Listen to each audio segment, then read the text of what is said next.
Students, welcome to Angel Science World. நம்மளுக்கு midterm test வருது இல்லையா, டோட்டலி 4 சாப்டர் இருக்குது. அந்த 4 சாப்டருக்கும் நான் ஒரே வீடியோவில் இம்பார்ட்டன்ட் கொஸ்டின் சொல்கிறேன். ஸோ நான் என்னால் தனியாக எழுதி வச்சு உங்களுக்கு சொல்ல முடியலை. நான் புக்கிலே உங்களுக்கு அப்படியே மார்க் பண்ணி தர்றேன். நீங்கள் இம்பார்ட்டன்ஸை நோட் பண்ணி வச்சு நல்லா படிங்க, ஓகேவா? ஸோ ஃபஸ்ட்டு வால்யூம் 1 பார்த்துடலாம். ஸோ வால்யூம் 1 சாப்டர் வந்து 5. ஸோ இந்த மாதம் அக்டோபர் மாதத்துக்குள்ளது. So alkaline and alkaline earth metals, சரியா? இதில் உள்ள இம்பார்ட்டன்ஸ் கொஸ்டின் பார்த்துட்டு அடுத்து வால்யூம் 2ல் உள்ள இம்பார்ட்டன்ட் கொஸ்டின்ஸ் பார்க்கலாம். ஸோ இந்த ஆல்கலைன் அண்ட் ஆல்கலைன் எர்த் மெட்டல்ஸை பொறுத்த மட்டும் எல்லாமே யூசஸ் தான் வெரி வெரி இம்பார்ட்டண்ட்டு. ஸோ அதனால் யூசஸை யாருமே வந்து மிஸ் பண்ணிடாதீங்க. தியரி தான், ஈஸி தான், ஈக்குவேஷன்லாம் நம்மளுக்கு வரப்போகிறதில்ல. ஸோ அதனால் நீங்கள் வந்து தியரி பாட்டுனால ரொம்ப இம்பார்ட்டன்ஸ் கொடுத்து படிங்க. ஸோ ஃபஸ்ட்டு எஸ் பிளாக் எலிமெண்ட்ஸ்னால் என்ன, what is mean by x block element, அதான் 2 மார்க்ஸு 3 மார்க்ஸில் கேட்கலாம். ஸோ அது இம்பார்ட்டண்ட்டு. ஸோ அடுத்து எலக்ட்ரானிக் கான்ஃபிகரேஷன் உங்களுக்கு எழுத தெரியணும். எந்த எலிமெண்ட் கொடுத்தாலும் ஆல்கலைன் அண்ட் ஆல்கலைன் எர்த் மெட்டல்ஸ்லேருந்து எந்த ஒரு எலிமெண்ட் கொடுத்தாலும் உங்களுக்கு எலக்ட்ரானிக் கான்ஃபிகரேஷன் எழுத தெரிஞ்சிருக்கணும், சரியா? அடுத்து atomic and ionic radius what is mean பைன்னு கேட்பாங்க. ஸோ அதுக்கும் நீங்கள் எழுத தெரிஞ்சிருக்கணும். அடுத்து பாருங்கள், அயனைசேஷன் என்தால்பி 2 மார்க்லேயே 3 மார்க்லேயே கேட்பாங்க. ஸோ நான் மார்க்கையும் மென்ஷன் பண்ணி சொல்கிறேன். 2 மார்க்கு 3 மார்க்கில் கேட்கலாம். ஸோ எலக்ட்ரோநெகட்டிவிட்டி அதையும் கேட்கலாம். ஸோ அடுத்து ஃப்ளேம் கலர் ரொம்ப ரொம்ப இம்பார்ட்டன்ஸ். பின்னால் உங்களுக்கு புக் பேக்லேயும் கொஸ்டின்ஸ் இருக்குது. ஸோ இன்சைட் கொஸ்டினாகவும் நோட் பண்ணிக்கோங்க. ஸோ அவங்க மேட்ச் பண்ண சொல்லி கேட்டாலும் உங்களுக்கு தெரியணும். ஸோ அதே மாதிரி comparison of properties of lithium with other elements of the group. So லித்தியத்தை வச்சு மற்ற எலமெண்ட்ஸோட கம்பேர் பண்ணுறது, இதுவும் 5 மார்க்கில் கேட்பாங்க, சரியா? அடுத்து ரொம்ப இம்பார்ட்டன்ஸ், நீங்கள் இந்த கொஸ்டின் படிக்கிறீங்களோ இல்லையோ, ஆனால் அடுத்த question similarity between lithium and magnesium. ஏன்னா டயகனல் ரிலேஷன்ஷிப்பு இவங்க 2 பேருக்கு இருக்குது. என்னென்ன ரிலேஷன்ஷிப் இருக்குதுன்னு 5 மார்க்கில் கண்டிப்பாக கேட்பாங்க. ஸோ ரொம்ப இம்பார்ட்டன்ட் கொஸ்டின்ஸ். அடுத்து டயகனல் ரிலேஷன்ஷிப் கேட்காத கொஸ்டினே இல்லை நீங்கள் இது வரைக்கும் எழுதின டெஸ்ட்டில். ஸோ அதையும் நீங்கள் பார்த்துக்கோங்க. ஸோ அடுத்து கெமிக்கல் ப்ராப்பர்ட்டிஸ் ஆஃப் ஆல்கலைன் மெட்டல்ஸில் ஜஸ்ட்டு பார்த்துக்கோங்க. ஹைட்ரஜனோட ரியாக்ட் ஆகிறது, ஹேலஜன்ஸோட ரியாக்ட் ஆகிறது, ஆக்சிஜனோட ரியாக்ட் ஆகிறது. ஸோ இதெல்லாம் நீங்கள் பார்த்துக்கோங்க. ஸோ அடுத்து பாருங்கள், இந்த யூசஸ் ஆஃப் ஆல்கலைன் மெட்டல்ஸ், இது 5 மார்க் கொஸ்டின்ஸ். ஸோ உங்களுக்கு 7 யூசஸ் கொடுத்துருக்காங்க. நீங்கள் வந்து 5 யூசஸை நல்லா ஸ்ட்ராங்காக படிச்சுக்கோங்க, சரிங்களா? இது ஒரு 5 மார்க் கொஸ்டின்ஸு. அடுத்து இனிமேல் ஃபுல்லாக நம்ம வந்து ஆல்கலைன் எர்த் மெட்டல்ஸ் பார்க்க போகிறோம். ஸோ ஆல்கலைன் எர்த் மெட்டல்ஸில் sodium carbonate. So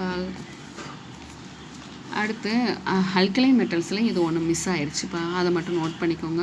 so sodium குளோரைடுடைய யூசஸ் ரொம்ப இம்பார்ட்டன்ட், டே டு லைஃப்பில் நம்மளுக்கு ரொம்ப யூஸ்ஃபுல்லாக இருக்குது.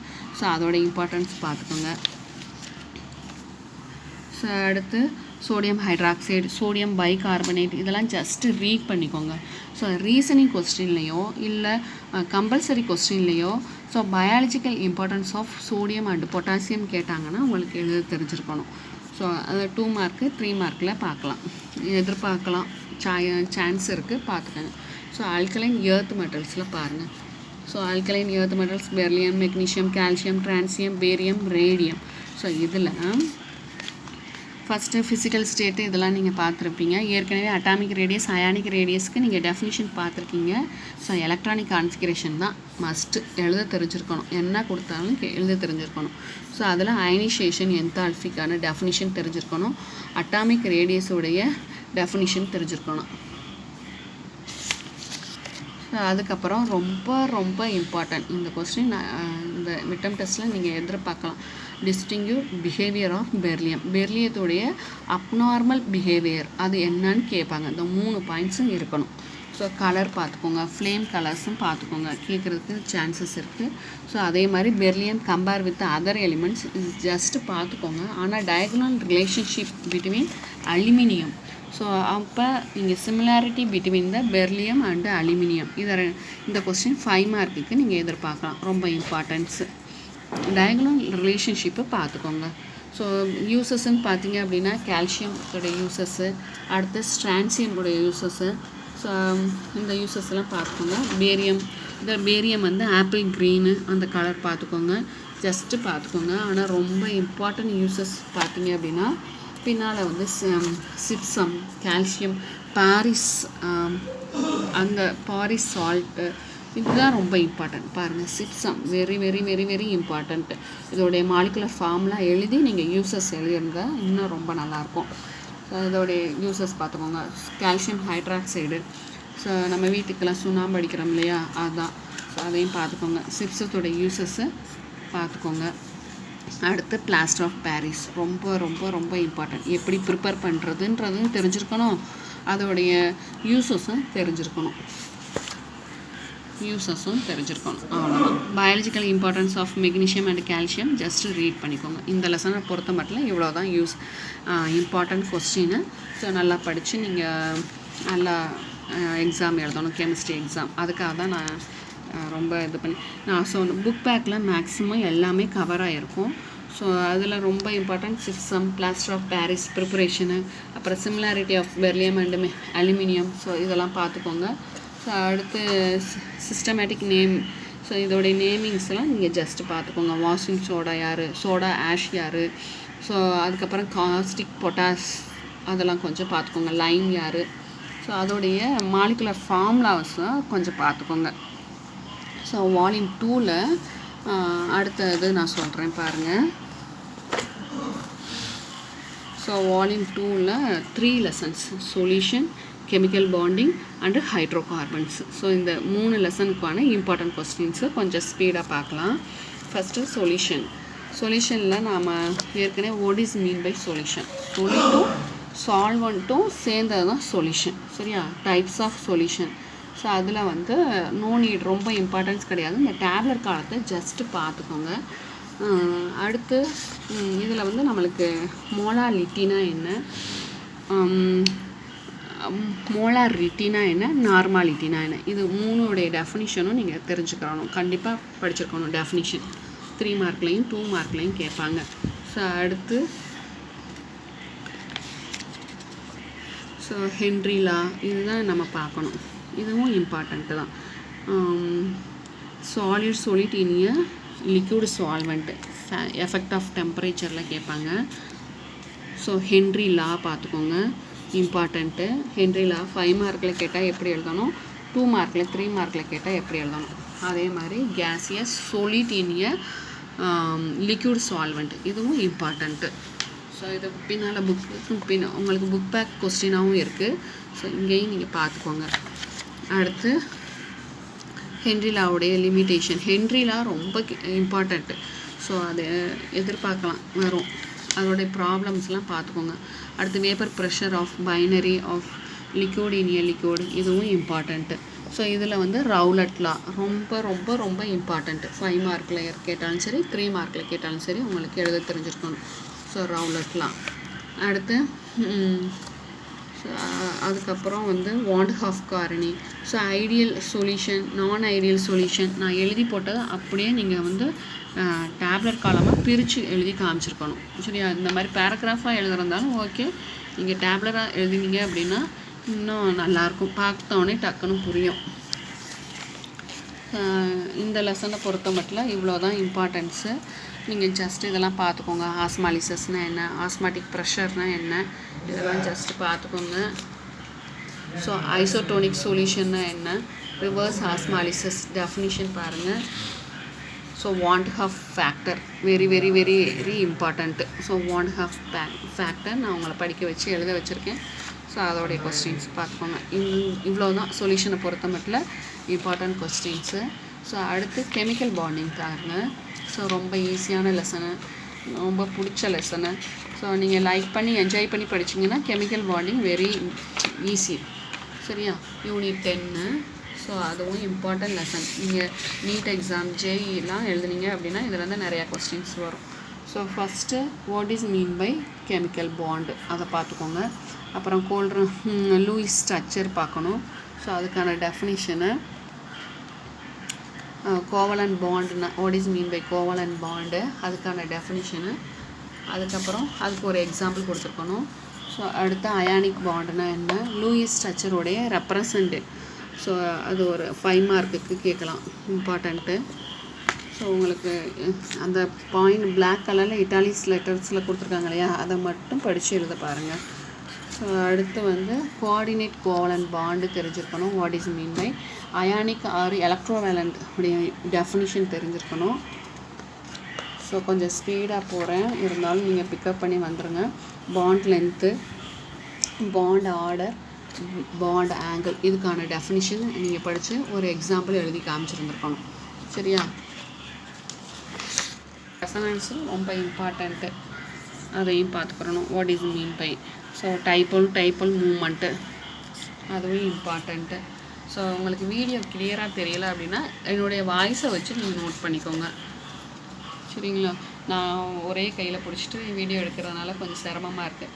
விஎஸ்பிஆர் தியரி ரொம்ப ரொம்ப இம்பார்ட்டன்ட், 5 மார்க்குக்கு மஸ்ட்டு. ஸோ 4 பாயிண்ட்ஸு நீங்கள் என்ன கேட்குறாங்களோ அதுக்கு ஏற்றப்பல ஆப்டாக. ஸோ அவங்க எலக்ட்ரான்ஸ் எவ்வளோ கொடுத்து கேட்குறாங்களோ, இப்போ 6 எலக்ட்ரான்ஸ் கொடுத்து கேட்டாங்கன்னா 6 எலக்ட்ரான்ஸுக்கான எக்ஸாம்பிள் எழுதியிருக்கணும், லோன் பேர் எழுதியிருக்கணும், பாண்ட் பேர் எழுதியிருக்கணும், ஜாமெட்ரி எழுதியிருக்கணும், ஷேப் எழுதியிருக்கணும். ஸோ அவங்க என்ன எக்ஸாம்பிள் கொடுத்துருக்காங்களோ அதுக்கான எக்ஸ்ப்ளனேஷன் நீங்கள் கொடுத்துருக்கணும். உங்களுக்கு புக்கு பின்னால், புக் பேக்கு பின்னால் SF6, IF7 இதெல்லாம் கொடுத்துருக்காங்க. அதனால் நீங்கள் IF7, SF6 இதெல்லாம் கொஞ்சம் பார்த்துக்கோங்க. ஸோ அடுத்து இந்த இதில் வந்து பாண்ட் லென்த்து எப்படி கண்டுபிடிக்கிறது, ஹைபிரிடைசேஷன் எப்படி ஃபார்ம் ஆச்சு, so salient features of VB theory ரொம்ப ரொம்ப இம்பார்ட்டண்ட். ஸோ இதையும் பார்த்துக்கோங்க. 4 பாயிண்ட்ஸ் இருக்குது, 4 பாயிண்ட்ஸ் எழுதியிருக்கணும். ஸோ அடுத்து பார்த்தீங்க அப்படின்னா ஸோ ஹைபிரிடைசேஷன் எப்படி ஃபார்ம் ஆகுது, what is mean by hybridization, important question. By பாண்ட்னா என்ன, சிக்மா பாண்ட்னா என்ன. ஸோ அடுத்து மாலிகுலர் ஆர்பிட்டால் தியரி. ஸோ இதில் வந்து பாண்ட் ஆர்டர் கண்டுபிடிக்கிறதுக்கு ஃபார்முலா தெரிஞ்சிருக்கணும். ஸோ மாலிகுலர் ஆர்பிட்டால் தியரியை வந்து வந்து 5 பாயிண்ட்ஸ் இருக்குது, அதை கேட்க மாட்டாங்க. உங்களுக்கு ஒரு எக்ஸாம்பிள் கொடுத்து அது எப்படி ஃபார்ம் ஆகுதுன்னு தான் கேட்பாங்க, அதுதான் இம்பார்ட்டன்ஸ். ஸோ இதில் வந்து ஆக்சிஜன் வந்து கேட்குறதுக்கு பாசிபிள். ஸோ இது போரானுக்கு. ஸோ ஆக்சிஜன் வந்து பாசிபிள். ஸோ ஆக்சிஜன் வந்து நல்லா பார்த்துக்கோங்க. மாலிகுலர் ஆர்பிட்டாலை ஃபாலோ பண்ணி ஆக்சிஜன் எப்படி ஃபார்ம் ஆகுது, MO டயக்ராம் கொடுங்க அப்படின்னு கேட்பாங்க 5 மார்க்கில். ஸோ அந்த மாதிரி நீங்கள் அதுக்கேற்றப்ப அந்த ட்ரா பண்ணி அழகாக எக்ஸ்பிளைன் பண்ணணும். That's all. இன்னும் ஹைட்ரோ கார்பன்ஸ் மட்டும்தான் இருக்குது. ஸோ அதுலேயும் பார்த்துட்டோம் அப்படின்னா முடிஞ்சிருச்சு. ஸோ அதில் இம்பார்ட்டன்ஸுன்னு சொல்கிறதுக்கு அப்படி பார்த்தீங்கன்னா ஐயூபேக் நாமன்க்ளேச்சர் ரொம்ப ரொம்ப இம்பார்ட்டன்ட். உங்களுக்கு பேர் வைக்க தெரிஞ்சிருக்கணும் எந்த காம்பவுண்டு கொடுத்தாலும். ஸோ அப்படி பேர் வைக்க தெரிஞ்சிருச்சு அப்படின்னா நீங்கள் ஒன்றும் பயப்படவே தேவையில்லை, படிச்சிடலாம். ஸோ அதுக்கப்புறம் Markovnikov rule, anti Markovnikov rule, so இதெல்லாம் நம்மளுக்கு தெரிஞ்சிருக்கணும். யூனிட் வந்து 13. சரியா? ஸோ ஃபஸ்ட்டு அல்கேன் என்ன, அல்கீன்னா என்ன, அல்கைன்னா என்ன, இதை தெரிஞ்சுக்கிட்டு தான் நீங்கள் உள்ளே போகணும். IUPAC nomenclature important. ஸோ அடுத்து Markovnikov rule. So conformation ethane அதோடைய ஸ்ட்ரக்சரு இதெல்லாம் பார்த்துக்கோங்க. எக்லிப்ஸ்டு ஸ்ட்ரக்சரு, இதில் யார் மோர் ஸ்டேபிள்னு கேட்பாங்க. ஸ்கியூஜ் கன்ஃபர்மேஷன் இதெல்லாம் பார்த்துக்கோங்க. மார்கோனிக் ஆஃப் ரூல். ஸோ இதில் வந்து அல்கீனுடைய டெஸ்ட்டு கேட்பாங்க. ஸோ அந்த இதையும் பார்த்துக்கோங்க. இந்த இருக்க மார்கோனிக் ஆஃப் ரூல். ஸோ ரொம்ப ரொம்ப ரொம்ப இம்பார்ட்டன்ட், 5 மார்க்கில் கேட்பாங்க. மார்கோனிக் ஆஃப் ரூலுக்கு டெஃபினிஷன் எழுதுறீங்க, ஒரு எக்ஸாம்பிள் எழுதுறீங்க. இது 3 மார்க்குக்கும் 2 மார்க்குக்கும். ஆனால் அதோடைய மெக்கானிசம் எழுதணும் 5 மார்க்குக்கு. சரியா? Mechanism form step 1 electrophile first form ஆகும்.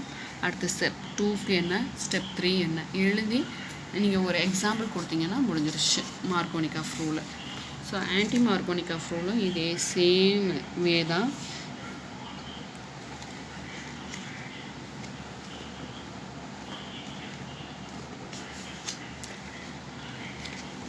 ஸோ ஆன்டி மார்கோனிக் ஆஃப் ரூலும் இம்பார்ட்டன்ட் கொஸ்டின் இதாக இருக்கு. So anti Markovnikov rule or peroxide எஃபெக்ட்னு கேட்பாங்க. ஸோ இந்த இதுவும் பார்த்துக்கோங்க, இம்பார்ட்டண்ட்டு. டெஃபினிஷன் எழுதுறீங்க, எழுதிட்டு ஒரு எக்ஸாம்பிள் கொடுக்குறீங்க. இது 2 மார்க்குக்கு 3 மார்க். மெக்கானிசம்னா இது வந்து 5 மார்க்குக்கு. Step 1, step 2, step 3. ஸோ ஏதாவது ஒரு எக்ஸாம்பிள் வச்சு நீங்கள் எக்ஸ்பிளைன் பண்ணுங்கள். எல்லாத்தையும் இது பண்ண வேணாம். பாலிமரைசேஷன்லாம் ஜஸ்ட்டு பார்த்துக்கோங்க. ரொம்ப அதுக்கப்புறம் அல்கீன்ஸில் ஓசனாலிசிஸ் இம்பார்ட்டண்ட்டு. ஸோ அதையும் பார்த்துக்கோங்க. அடுத்து அரோமேட்டிசிட்டி கண்டுபிடிக்கிறதுக்கு ரொம்ப ரொம்ப இம்பார்ட்டண்ட் அரோமேட்டிசிட்டி. ஸோ இந்த 3 ரூல்ஸையும் நீங்கள் எழுதிட்டு தான் ஒன்றுக்கு எக்ஸ்ப்ளனேஷன் கொடுத்துருக்கணும். ஸோ அவங்களா மென்ஷன் பண்ணி கேட்டாங்கன்னா அது அரோமேட்டிசிட்டி எப்படி கண்டுபிடிக்கிறதுன்னு நீங்கள் ப்ரூவ் பண்ணி காமிக்கணும். அவங்க கொடுக்காம அரோமேட்டிசிட்டி எக்ஸ்பிளைன் பண்ணால் ஹக்கல் ரூல் எழுதி ஸோ உங்களுக்கு பிடிச்ச எதெல்லாம் ஞாபகம் இருக்கோ அந்த காம்பவுண்ட்ஸ் எழுதி நீங்கள் எக்ஸ்பிளைன் பண்ணுங்கள். இது அரோமேட்டிசிட்டி, நான் அரோமேட்டிசிட்டி அப்படின்னு எக்ஸ்பிளைன் பண்ணுங்கள். ஸோ பென்சினுடைய ஸ்ட்ரக்சரு, ஸோ அதோடைய ரெசனன்ஸு இதெல்லாம் நீங்கள் ஸோ அடுத்து ஃப்ரீடல் கிராஃப்னு பின்னால் இருக்குது டேப்லெட் காலம். அது இன்னும் பார்த்தீங்கன்னா ரொம்ப நல்லாயிருக்கும். ஏன்னா இங்கே ஈக்குவேஷன் டைரெக்டாக கொடுத்துருக்காங்க. இது இங்கே யார் ரியேஜென்ட்டு யார் எலக்ட்ரோஃபைல்னு கொடுக்கல. ஸோ அதனால் நீங்கள் பின்னால் உள்ள டேப்லெட் காலம், இந்த டேப்லெட் காலம் ரொம்ப ரொம்ப ரொம்ப இம்பார்ட்டண்ட்டு. ஸோ டேப்லெட் காலத்தை பார்த்துக்கோங்க.